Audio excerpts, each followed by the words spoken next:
Nyawa orang kaya ibaratnya tiada nilai di mata orang kaya yang lain. Mereka merasakan undang-undang akan sentiasa melindungi mereka. Jika mereka ada wang dan harta, hakikatnya apa yang mereka rasa hanyalah seketika.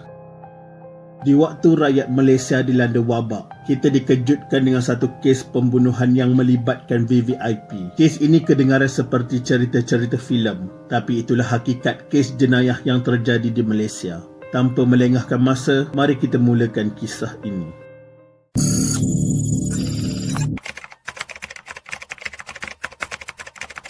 Pihak polis menerima laporan seorang lelaki bergelar Datuk Seri hilang dipercayai dicolik pada 10 Jun 2020 daripada ahli keluarga mangsa. Kejadian berlaku dikatakan mangsa dicolik ketika bersenam seorang diri di kawasan Taman Permainan di Jalan Persiaran Perdana Bandar Seri Damansara Petaling Jaya pada 10.30 pagi.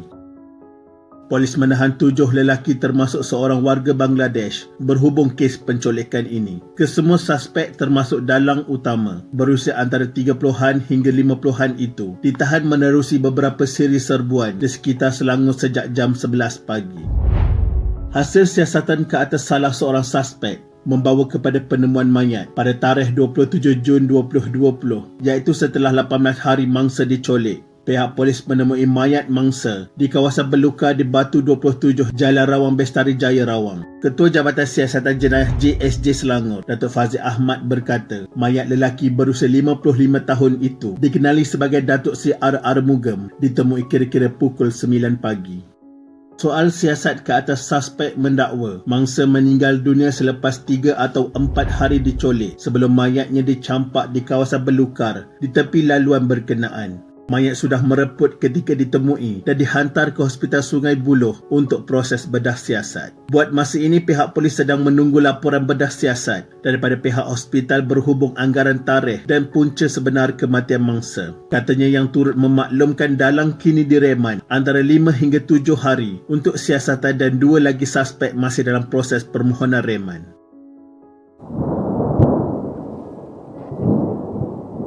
Suspek dipercayai melakukan pencolekan itu kerana mahu mangsa memulangkan semula wang yang dilaburkan untuk satu projek perumahan yang dikatakan tidak dilaksanakan.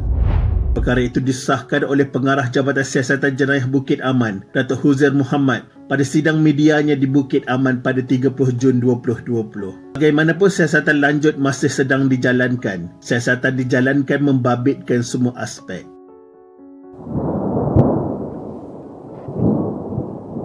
Pada 27 Jun 2020, kehilangan pemaju hartanah itu diketahui keluarganya pada waktu tengah hari selepas menerima panggilan telefon daripada nombor tidak dikenali minta wang tebusan sebanyak RM154 juta. Pada 29 Jun 2020, keluarga mangsa tidak sempat membayar wang tebusan yang diminta kerana ketika itu mangsa difahamkan sudah meninggal dunia. Wang tebusan yang diminta pada mulanya adalah RM154 juta tetapi dikurangkan kepada RM27.7 juta selepas tawar-menawar antara kedua-dua pihak. Keluarga mangsa dikatakan bersetuju dengan jumlah terakhir ditetapkan dengan syarat dapat bercakap dengan mangsa. Suspek pernah menurunkan jumlah wang tebusan kepada RM86.2 juta sebelum mengurangkan jumlah itu kepada RM27.7 juta. Tiada pembayaran wang tebusan ketika itu. Berikutan keluarga mangsa gagal untuk bercakap dengan mangsa yang dipercayai sudah mati sebelum mereka bertindak membuat laporan polis. Sementara itu, Ketua Jabatan Siasatan Jenayah Selangor Fazil Ahmad mengesahkan tiada pembayaran wang tebusan dilakukan keluarga mangsa terhadap kumpulan penjenayah yang berjaya di berkas itu.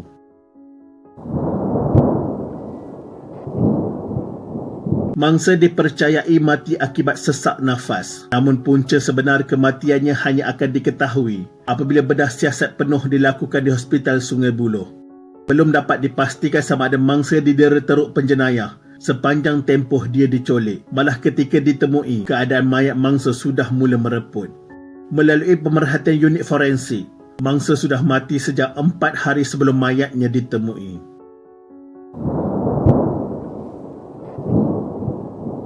seorang ahli politik bergelar Datuk yang pernah menjadi calon Dewan Undangan DUN Selangor pada pilihan raya umum ke-13 PRU13, malah suspek pernah bertanding untuk jawatan timbalan Presiden pemilihan sebuah parti politik namun menarik diri pada saat akhir. Dia dipercayai menjadi dalang utama kes pencolekan ini. Sumber memaklumkan suspek yang dikenali sebagai Datuk K. Ramachandran bersekongkol dengan seorang peguam untuk melakukan pencolekan itu bersama dua lagi suspek ketika mangsa sedang berjoging bersendirian pada 10 Jun 2020. Ketiga-tiga suspek menghampiri mangsa dan mendakwa mereka adalah anggota polis sebelum memaksa mangsa masuk ke dalam sebuah kenderaan utility sukan SUV kira-kira jam 10.30 pagi pada hari kejadian. Selepas dicolik, mangsa dibawa bertemu dengan dalang utama sebelum disembunyikan di beberapa lokasi termasuk sebuah rumah teres di Taman Kosaso, Rawang. Menurut sumber, beberapa saksi melihat kejadian itu dan barangan peribadi milik mangsa seperti telefon bimbit, cermin mata dan topi turut ditemui ditinggalkan di taman permainan terbabit. Suspek berusia 50-an tahun itu ditahan di kediamannya itu di Ibu Negara pada 26 Jun 2020 sebelum direman. Semua suspek termasuk seorang lelaki bergelar Datuk berusia lingkungan 20 hingga 56 tahun direman antara 5 hingga 7 hari untuk siasatan lanjut. Pihak polis sudah menahan 9 suspek bagi membantu siasatan setakat 30 Jun 2020. Pada 3 Julai 2020, suspek utama yang juga seorang ahli politik dipercayai menjadi dalang utama dalam pencolekan dan pembunuhan ini dibawa ke Mahkamah Majestik Petaling Jaya untuk disambung reman. Suspek dibawa bersama seorang lelaki dipercayai warga Bangladesh bagi proses sambung reman yang sepatutnya tamat pada hari yang sama bagi membantu siasatan kes sama. Peguam suspek Datuk N. Sivanathan berkata mahkamah bersetuju membenarkan anak guamnya disambung reman selama 7 hari bermula 30 Julai 2020. Sambung reman dalam tempoh sama turut diberi kepada lelaki warga Bangladesh.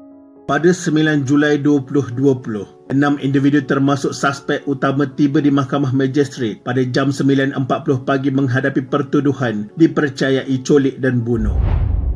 Kesemua suspek dibawa menaiki sebuah van berwarna putih dan dibawa keluar dengan diiringi polis serta tangan bergari. Bagaimanapun tiada pengakuan direkodkan daripada semua lelaki terbabit selepas pertuduhan dibacakan di hadapan Magistrate Muhammad Ikhwan Muhammad Nasir bermula jam 11.26 pagi. Mengikut pertuduhan, 5 lelaki iaitu Azhari Syahrum Syaimi 56 tahun, Muhammad Durai Abdullah 52 tahun, Syekh Ismail Syekh Hassan 26 tahun, Anvik Neswara 28 tahun, seorang warga Bangladesh Kasih Nasrul 42 tahun, didakwa mencolik Armugam 55 tahun dan juga pemaju hartanah dengan niat untuk menahan mangsa bagi mendapatkan wang tebusan berjumlah 153 juta ringgit.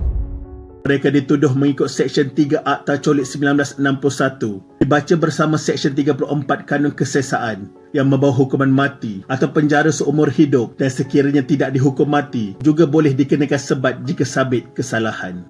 Seorang lagi tertuduh Datuk K. Ramachandran turut dituduh atas kesalahan bersubahat mencolik mangsa sama dengan tujuan mendapatkan wang serupa. Bagi kesalahan itu, Ramachandran didakwa mengikut Seksyen 109 Kanun Kesesaan dibaca bersama Seksyen 3 Akta Colik 1961 yang membawa hukuman sama.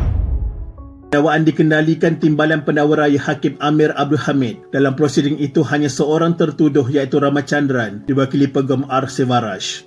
Terdahulu Timbalan Pendakwa Raya Hakim Amir Abdul Hamid tidak menawarkan sebarang jaminan terhadap semua tertuduh. Mahkamah kemudian menetapkan 27 Ogos 2020 untuk sebutan semula kes. Kes ini nampaknya macam tiada tanda-tanda akan berakhir dalam masa terdekat. Masih panjang lagi perbicaraan kes ini. Semoga kematian mangsa mendapat keadilan yang sewajarnya. Sekian, terima kasih.